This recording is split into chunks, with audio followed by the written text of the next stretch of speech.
Want to know what your dog is thinking? Have a challenging dog behavior you need help with? The Dish on Dogs is your source for all your canine questions. Improve your relationship with your dog and deepen your understanding of your furry friend. Right here on the Dish on Dogs. Welcome everybody, welcome to the Dish on Dogs. I'm your host Mike Gould, affectionately known as the Mayor of Houndstown, USA. And for those of you who listen regularly, you know we're always talking about dogs. Dogs are incorporated in an integral part of our lives now more than any time in the history of humanity. So we dish out advice, ideas, perspectives, and opinions on dogs. So we're always talking about dog behavior generally. Today we're going to deviate a little bit from the dog behavior aspect in dogs.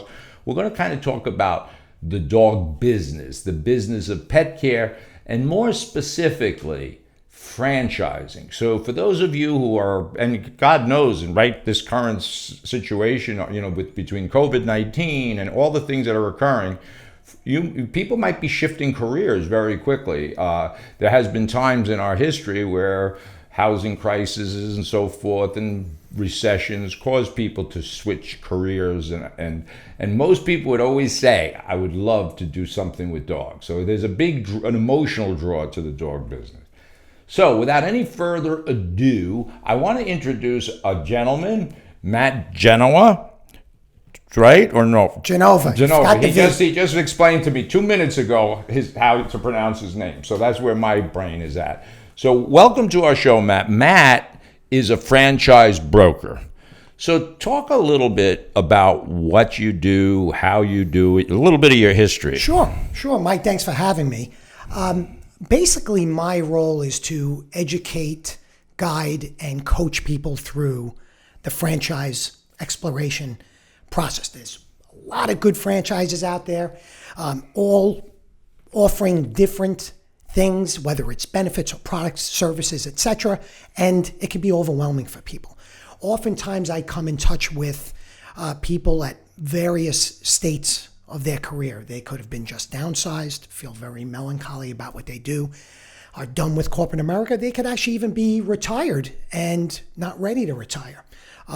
So what I do is I help them do a little bit of soul searching to understand what they're good at, what they're not good at, what are their goals, what are their objectives.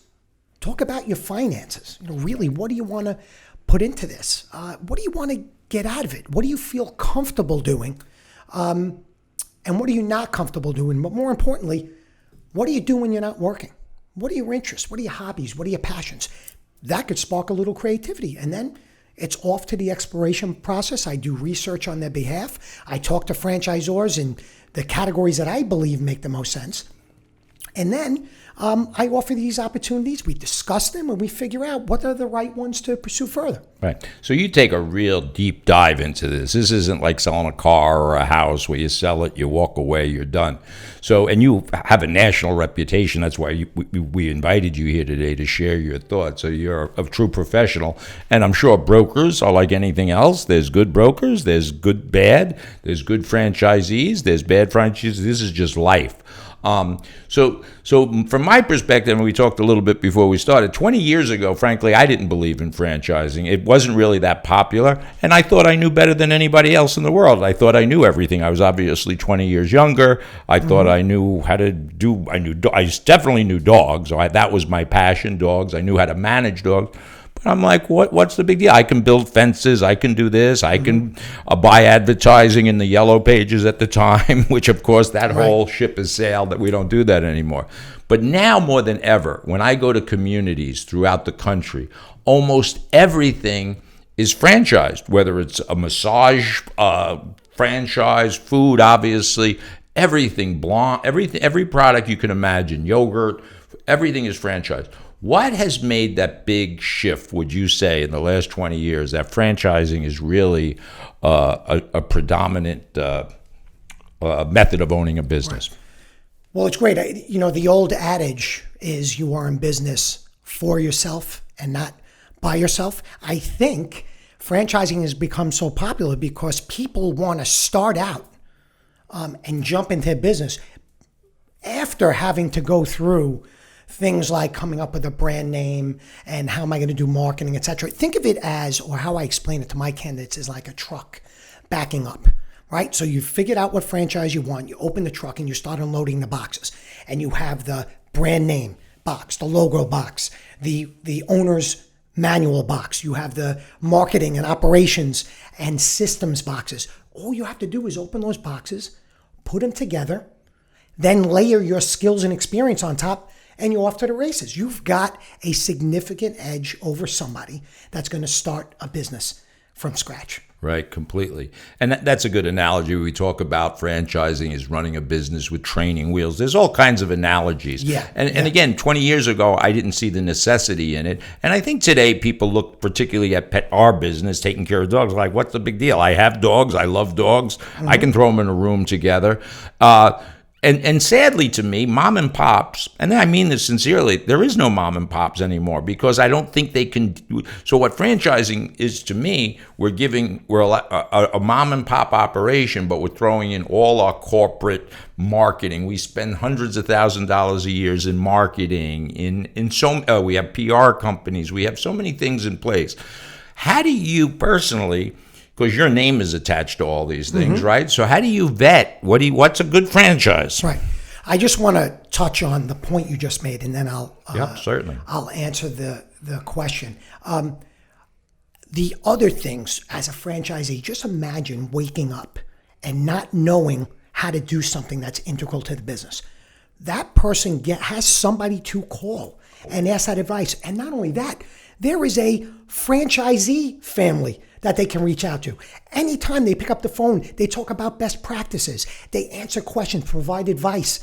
Maybe even you'll find a mentor, not just in the corporate organization, as one of the franchisees. So that is yet another true benefit of being a franchisee. But to the question that you asked, I usually look at 5 different boxes. Now, let's see if I can remember them, that I check off before I talk to a candidate about a franchise. One is the strength of the corporate management team and their experience.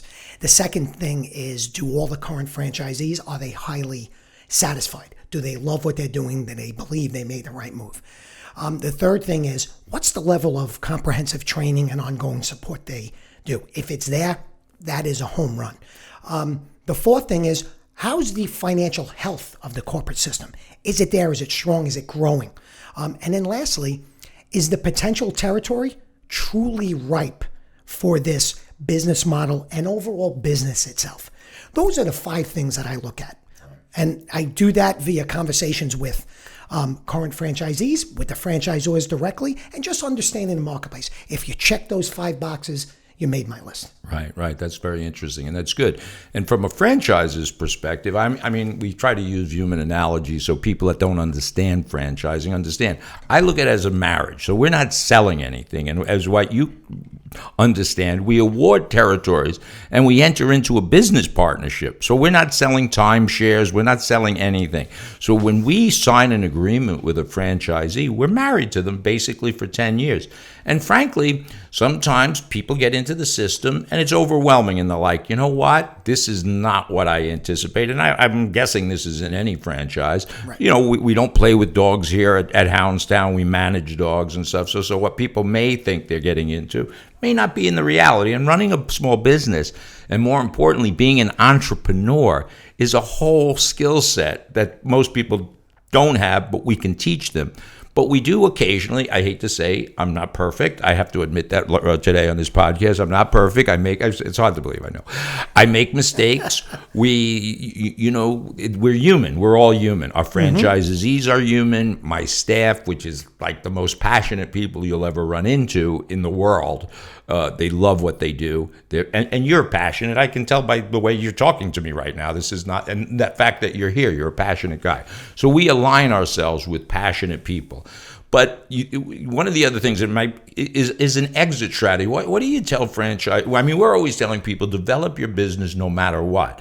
But in 3 or 4, you should always have an exit strategy. So if you buy a franchise and you don't follow the system and you don't hit all the points that make you successful, you have to remain passionate about it, even though you might say, look, 4 or 5 years, I got to sell this, I want to retire completely. What do you tell, how do you really vetting franchisees is a challenge for me as the franchisor. So what's your spin on that? That's a good question, because you would expect people who want to go into business for themselves to be totally transparent.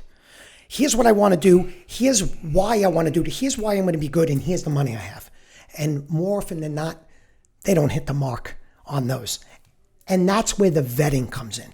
The biggest question to ask is, what's your goal now? Your goal and objective, which is your typical thing. But where do you see this business in 5 years and in 10 years? And then I stop. And if it's about making money, I want to make money. Absolutely. Put the money aside. What do you want this to be? Where do you want you to be?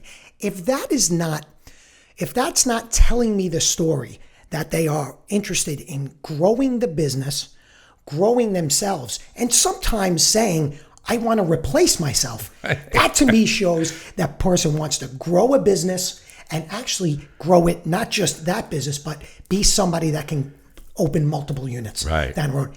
That's what I want to hear. Right. If it stops at money, definitely. Money is rarely the proper motivator to anything in life. You know, maybe when I was 20, I wanted money, I wanted a Corvette, I wanted this or that. But as you get older, you realize that money is not as fulfilling as the experience of really developing something, a tangible item, and working on it. So so quite correctly, you say this as a family, and we have, I call it a dysfunctional family, but and most families are. Anybody who says their family's not is probably not being truthful with themselves. So we have this dysfunctional family, and we have this marriage that we go into. A broker you do your vetting, we do our vetting, and we have what we call a discovery day.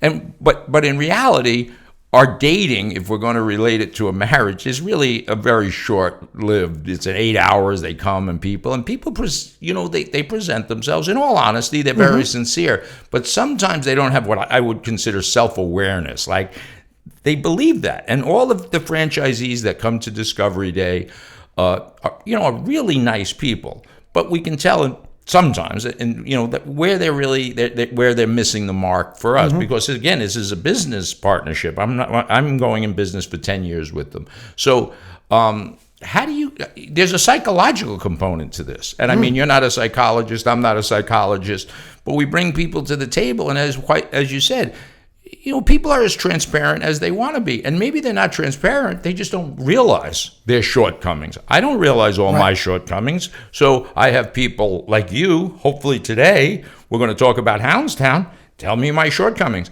Our next episode, we're going to have one of our really top-notch franchise consultants to come in. And the franchise consultant, his job for me is to tell me what I'm doing wrong, not what I'm doing right.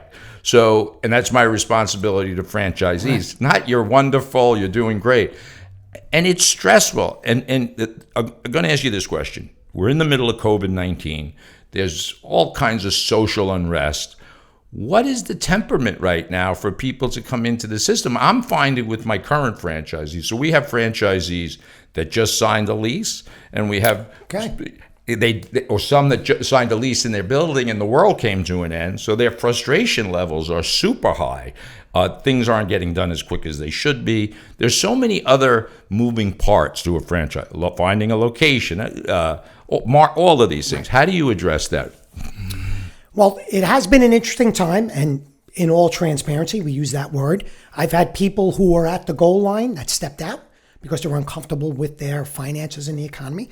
I have people who actually have jumped in, and I have other people who, they're financially stable like you, who have no problem investing at any time. But, all kidding aside, I think people are, and this is part of my conversation, but the reality is there are people now who are truly looking at their situation and saying, there's a fundamental change happening in my company. And this isn't about gossip going around while they're on the phone. There's a fundamental change if they're smart. And they also know that something's changing with their job. And that job, more than likely, will not be there, is the way they should think about it based on the information they have. So you know what that means? There are people that are in this marketplace. Completely. Looking at ways to control their own destiny because they can't now. That's the philosophy. The key thing that you mentioned is I need to find out, can they actually do it? Are they using it as their plan B, Or have they decided, you know what? I've always wanted to do this. I've reached a point in my career that I've developed the skill set.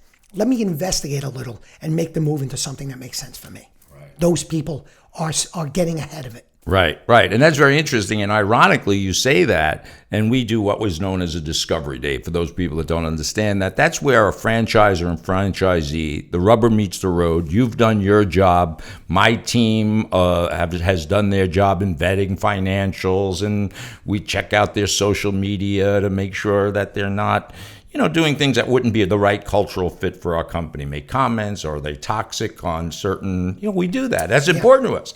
Because when you get into our system, we are a family, and everything you do from that point forward, you're not a mom and pop, and it affects us. And that can be in all ranges of things. And we have these conversations pretty regularly, and it's a shift for them. So my point is, if you would have told me a month ago, we're going to do virtual discovery days where people are going to come to, I'm not a technological person, so I would have thought it was ludicrous. And ironically, in the last 3 months, we've literally awarded 3 territories virtually. So that was very impressive to me. Mm-hmm. And I think the dog business, and I want to shift to that more specifically, Houndstown at some point, is that it's pretty solid. We've been through recessions. We've been through hurricanes. We've never closed here at our corporate location, which I'm proud of. We've been here for 20 years. We've never closed one day. The airports have closed. The schools have closed. There's been blizzards. There's been tornadoes. We just haven't done that. And it's kind of a source of pride because we're taking care of live animals. So we're not selling yogurt. We're taking care of live animals. So we have an emotional and personal responsibility to that. So I think that makes this space attractive more now than ever. People are home with their dogs and like, yeah, this sucks, man. What's happening to this world? And I feel we're on the cutting edge. Houndstown specifically is on the cutting edge of pet care. And I mean that because it's not just taking care of dogs, it's our marketing team. What we do on our social media presence is unbelievable, and we do things that I know that our competitors just don't do. But with that said, what do you look for? Now, you talked about the franchisee and a franchisee. You don't want to sell somebody something they're going to lose their entire, or their investment in. Maybe not their entire fortune, but their investment in. So what do you look at for somebody like me from Houndstown? Well, let me take one step back, and this leads into this, is I often get asked, what's the hot franchise today? And I always say, there is no hot franchise. Tom has a hot franchise. Billy has a hot franchise. It's not necessarily the same. But one thing when it comes down to families, there's 2 things. One is their children, right? No matter what happens, the economy, good or bad, the parents are always going to find money for education and enrichment services for their kids. They're never going to let them fall behind. Pets is the second thing. Because we talk about, I guess the number thrown around is 80% of homes these days have a pet, and they're going to treat them like family, which means that's another business that's going to be recession resistant. So knowing that, I need to make sure I'm keeping up on the best of the best in those categories. And I'm looking for, it's almost similar to what I said before, is making sure, what I love, first of all, that the owner and founder is engaged in the business. If I have that, that's a bonus. But secondly, is what is the knowledge of the marketplace? And how is that distilled down into the franchisee? Can the franchisee know on day one, when they open that door, that they know everything, top to bottom, not just from a knowledge standpoint, but where to go if they don't know it? That's, to me, is one quality that I definitely look at. After I vetted everything out, the financial part, the management team, the success ratio, all that stuff I've already vetted. Now it comes down to that connection. Will this person fit into your system? And are you going to be someone that inspires them? That's how I know I've made the right connection. Right. No, that's Does good. that answer your question? You want No, me to go completely. No. That's what I want to know. So I reflect now that you make that statement, and I reflect. I do know that we're personally consumed by this. We're as passionate as I expect my franchisees to be passionate. And we have a very robust training program, and the way we balance it here at Houndstown. So there's a funny thing, and without talking about competitors or anything like that, the pet care business is funny because you don't need to, you have to have skill sets, but very rarely do people understand dogs, the real science of dogs. So, so you can be an executive from Wall Street and decide to develop a franchise system with money, but I see it all the time, and that's what makes us such a competitor, because literally our competitors don't really fundamentally understand their product, which is pet care. So there's an irony to that, and they don't understand it. I can go, that's all we do. The Dish on Dogs is based on explaining the dog brain from the human brain. That's what we do. So we provide all of this, I would consider in-depth. That's my job. I'm not technically oriented at all, technologically. So I think we have that check mark on, and we bend over backwards for franchise if they're willing to learn. And I think that one thing I want to comment on while I have you here, because one of the inhibitors sometimes for people to get into the pet care business is they might self-reflect and say, Jesus, I have a dog, but I don't know really anything about them. And that's who I want. As a franchiser, I want my franchisees, I'd prefer they don't know one end of a dog to another. I don't know. I can teach them which end is the intake and and it's much easier for you. What we turn people away for, ironically, and nice people. First, they are cultural fit. We need to have fun. So I'm too old. I need to have fun when I come to work, knowing that running a business is not always fun, but we make it fun if we can. And secondly, that people have to follow our system. Yeah. And I know you're going to touch on that because that's really what franchising is all about. So it's interesting to me. I think we hit the training box, but just, when we talk about that, I don't want you to know about dogs. It's an eliminator. When people come and they have a lot of experience with animals, frankly, doesn't work for us because it's hard to wipe that slate clean and teach them what we need to know. Right. How do you respond to that? That is a great question, because there's only so much you can ask a potential franchisee about the knowledge of dogs. Everyone will say, oh yeah, I had a dog, I have a dog, my sister has a dog, I want to have dogs, my kids want dogs. They'll give you all that stuff. So when I hear that kind of stuff, I try to ask them, about behavior that you see out there. Wow, do you have a barking dog next door? Yeah, I do. Well, what do you do? What do they do about it? When you see, is the dog jump on people and kids when they're outside? So, and also the potential candidates, I also remind them, or in the very beginning, not remind them, tell them, there's no experience needed with dogs to get their reaction. And if they say, well, that's great, I don't mind, I'm like, okay, now we've got somebody who's open to listening and learning and will follow the system. If the person starts saying, I've owned, like to my earlier point, I've owned dogs all my life, I know how to control this one, I've been to a dog run, that breed that comes over and tries to attack my dog, I know what to do.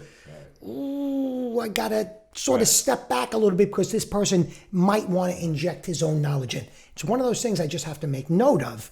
But to me already, that person's second on my list in putting forward, just because to me, it's a little difficult, right? No, you're absolutely right. And frankly, if you get that sense, it's again, people get in their own way in many ways, and they micromanage their own. And these are discussions we have for both humans and animals. So the same thing applies. So if we don't breed discriminate here, for example. So as soon as people lead with a breed, how those pit bulls are, or how German shepherds are, how terriers are, it's almost a disqualifier, depending on how they react to my statement that we don't breed discriminate. And if I can't wash that, or on the other end, if people love dogs so much and they're so emotionally attached to dogs, they're going to have a difficult time with us at Houndstown, because we don't read books to dogs, because dogs don't obviously read. We don't upcharge. We do things differently. And, we have a tagline, we allow dogs to come hump, jump, and dump at Houndstown because they're allowed to. That's what they can't do at home. At home, they're getting yelled at and screamed at or squirted with water bottles, whatever people do in reaction to the dog's behavior. So the best franchisee for me is somebody says, I love dogs, but I don't know the first thing about them. I haven't even had a dog. My wife now has a dog. This is the first dog I had. That, to me, my eyes light up. Right. And also, to that point, is that person that loves her or his community. Because it might not be the love of dogs or knowing, but if that person can get in the community and advocate about dogs and knows how to bring dogs in the community, what rallies people around? You bring a dog, a puppy, whatever, people will be all over it. And guess what? There's your natural promotion and marketing of your business. That's what you want as a franchisee. Right. Matt, you hit all the nails on the head. I think a couple of things you talked about, transparency. So one thing about franchising, it is completely transparent. So there's no hidden, again, unlike selling a franchise, everything, or I should say a timeshare, everything is very transparent. We're looking for cultural fits. We also have a charity component. So we're very, I guess everybody's going to say the same thing. I mean, obviously, I'm very proud of my system, my employees. I'm very proud. So everybody's going to say that. But I think that it was really a pleasure meeting you. You're a true professional. I don't know where you got that Southern accent from, but maybe South Bronx. I know, because I have to change my accents. When I go down south, I got to say y'all and all of these things. Right. I try to. But anyway, it was such a pleasure to be here. Hope you'll have you back. We really only kind of scratched the surface on the whole broker thing. Is there anything else you want to add to this before we? Yeah, I would just say one thing about the brokerage business. One of the greatest things for me is, being a lifetime salesperson, is I don't sell. I am consulting. So for you as the franchisor, I'm not trying to push something to someone. I am consulting to find the right person. Absolutely. And I know you need somebody in one way, so I'm not going to sell. Right. Right. That's what's exciting about the business. And it's all in our best interest, right? It's no good for you people, getting online telling you didn't tell me this, you didn't tell me that. That's the last thing in the world. I go to sleep at night, every night, knowing I've told everybody the good, the bad, and ugly about franchising in Houndstown, USA. Excellent. Thanks again. Thank you. It was a pleasure. Great meeting you. We'll have you back again. Okay, thanks again for joining us. This was a really good episode of The Dish on Dogs. I'm so excited about it because it wasn't talking about the dog brain, the human brain. We really had a real great professional here. Listen to our next episode. You can find us on all the traditional ways people find things. Spotify, Facebook, where else, Corey? Where they find YouTube, Xtube. Look wherever. You got a thing, one of these iPhones, we're in here somewhere. Come on now. Thank you.